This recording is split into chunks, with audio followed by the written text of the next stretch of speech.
correct que ça. parce que effectivement gêné na Racine gêné na effectivement. Merci même mes amis qui étaient là-bas.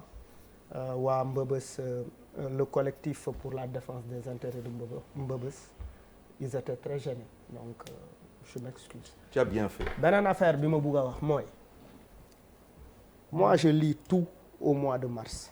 il y a eu des émeutes au mois de mars yu tàng jër dëkk bi ñu toj fu ne des personnes sont mortes et des jeunes. Le président a fait une déclaration en disant j'ai compris le message. Il l'a dit. Et après, à la suite de cela, le président a organisé un forum pour rencontrer les jeunes à Diamniadio. Après loolu président bi woo ndaw ñi plus de 600 jeunes à Diamniadio pour les rencontrer pour déglu ndaw ñi parce que simplement pour moom effectivement problème bi c'est un problème simplement d'emploi.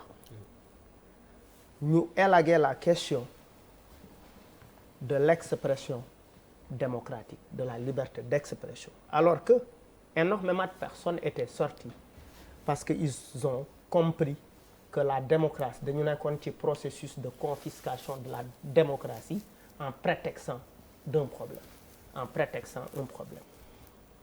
Mais pour man bu ñu jógee ci situation dañu war a def comme li Pape Djibi Fall di wax dañu war a évaluer situation bi. On devait faire les assises de la crise lu ñu waroon def la dañu waroon toog et à tous les niveaux parce que ku ci nekk si ñun am na ci responsabilité. Pourquoi tension bu toll noonu am au mois de mars ñu toog avec beaucoup de lucidité organiser un peu partout dans le pays toog waxtaane ko dans les médias toog waxtaane ko parti politique parti d'opposition société civile ñu étudier situation bi bu ñu defee assise bi ba pare ñu tirer les conséquences ne effectivement lii ci solution yi la. Les artistes qu'est-ce que vous pouvez proposer pour renforcer la cohésion sociale? Les marabouts qu'est-ce que vous pouvez proposer? Les confréries religieuses etc. Et les partis politiques d'opposition comme du pouvoir lan moo ci seen responsabilité ba pare analyser ko sans parti pris, analyser ko avec beaucoup d'objectivité. Mais bu ñu taxawee ni parce que après cette situation-là les partis politiques d'opposition, la société civile et tout le monde se sont regardés, continuent de se regarder en champ de faïence parce que le contrat de confiance est rompu entre ñi nga xamante ne nécessairement dañu war a wax ñi nga xamante ne obligatoirement dañu war a wax parce que effectivement la société civile, les partis politiques d'opposition, ils doivent veiller ci action bu gouvernement bi di def. Qu'est-ce qui pousse les gens à sortir? Qu'est-ce qui pousse les gens à dire que ñun dañu bëgg a manifester?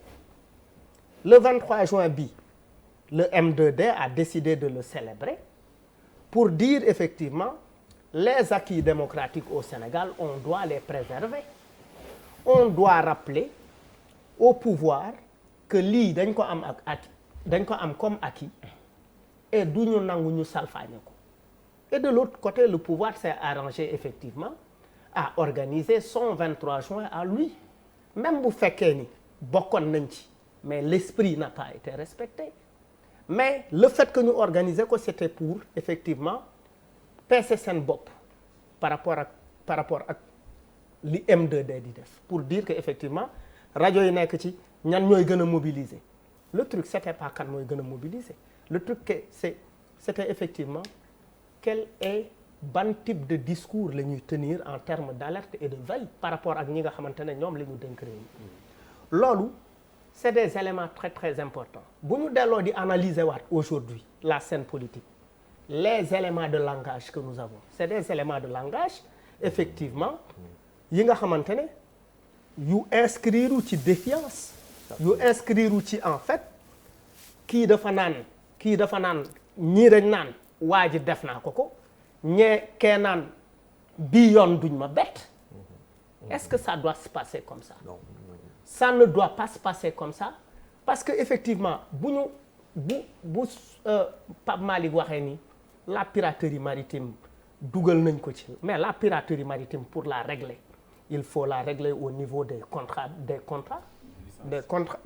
licences de pêche. Et de la défense. Oui, mais quand tu parles de la piraterie maritime, il faut parler de la piraterie foncière. Il faut en parler. Il faut aussi parler de la piraterie telle ou telle. Mais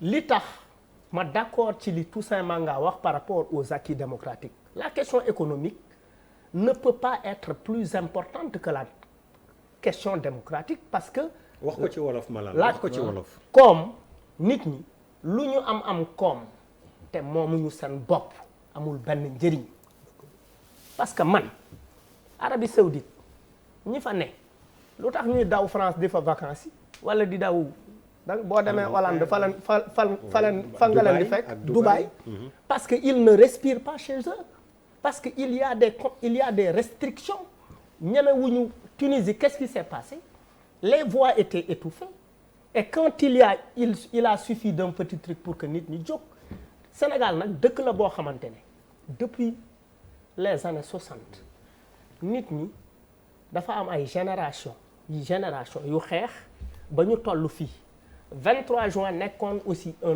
moment important pour le président Macky Sall et ça mu dimbali ko Sénégalais yi aussi accompagner ko ba ñu yegg si foofu donc bu ñu tollee ci situation yu demee nii il est super important que li ma d'accord il est super important que nit ñi dal parce que moi j'ai très mal aujourd'hui de gis kilifa xam ni du fanaan këram tey Alioune Sané du fanaan këram tey kilifa biñ ko tëjee yàggul Alioune Sané encore ñoom Guy Marius Sagna et puis dans cette affaire la majorité des partis d'opposition ont déserté la lutte ils ont fui le combat parce que effectivement la majorité je dis c'est non waxuma je dis tudduma ay nit mais dama ne la majorité parce que li ci ëpp parce que tey boo xoolee ana ñan lañ jàpp activiste yi la Karim Xurum Xaq moo dem taxawi fële peuple bi rek non et l'appréciation que tu fais du peuple lan le peuple quoi alors que tu as parlé des partis politiques oui le comportement du parti politique par rapport à ce problème là j'aurais bien non aimé que tu nous fasses mais le peuple ne peut pas réagir s'il n'a pas l'information. C'est qui le peuple? Mais non, et puis non c'est très important ce que tu dis. Bien sûr j'ai envie de te poser. C'est-à-dire procédure d'urgence. non li ma bëggoon wax foofu. Oui mën naa le préciser. Oui. c'est-à-dire que les gens les partis politiques effectivement ils ont fait appel au peuple pour que ñu génn manifester et après on a vu le résultat et j'aurais bien aimé que tu apprécies ce comportement du peuple. non même tuuti rek. dama lay jox juste benn. oui kii rek information arrêtée. La procédure d'urgence il faut faire très attention dafa am définition. mooy lan. xam nga boo demee ci règlement intérieur Assemblée nationale. oui loi bi buñ ko dugalee ñu introduire ko en commission en moins de 10 jours loolu mooy procédure d'urgence. Parce que député bi saa yu loi yegsee dafa am 10 jours pour lire ko xam nga loi bi kañ la yegsi Assemblée nationale. mais dama ne grand. non est-ce que xam nga kañ la yegsi Assemblée nationale. kañ la yegsi non très rapidement le décret a été signé le 15 juin. oui 15 juin donc mooy lan mooy 15 procédure d'urgence wala du procédure d'urgence. non procédure d'urgence. mais pourquoi procédure d'urgence damay expliquer nit ñi dañu foog ne procédure d'urgence. mooy tey rek mooy kii jooni jooni. non c'est-à-dire. saa yu non grand may ma yeggali mais da nga ma posé. dama la doon wax rek nga xool lan mooy procédure d'urgence. oui parce que c'est un peu délicat. oui c'est un peu délicat. parce que gis nga lu nekk ci loxo député. député c'est un représentant du peuple. li nekk ci loxo. oui. c'est dans les mains du peuple sénégalais. Oui. C'est à nous les députés de diffuser l'information. mais il y a un problème. Baal-ma. Mais justement, honorable. C'est là où il y a. Exactement, il y a eu un problème. Pour que tous les Sénégalais sachent qu'il y a cette non, c'est là où se trouve l'arnaque. Non, s'il vous plaît. S'il vous plaît. S'il vous plaît. Mais il y a des lois. S'il te plaît. Mais tout ça, il y a des lois yoo xam ne dañ koy jot 1 an. day nekk suñu loxo 1 an. am na yoo xam ne sax def ba 2 ans. oui mi ngi suñu loxo. loi boo xam ne si médecine traditionnelle. mi ngi suñu loxo pendant aujourd'hui une loi.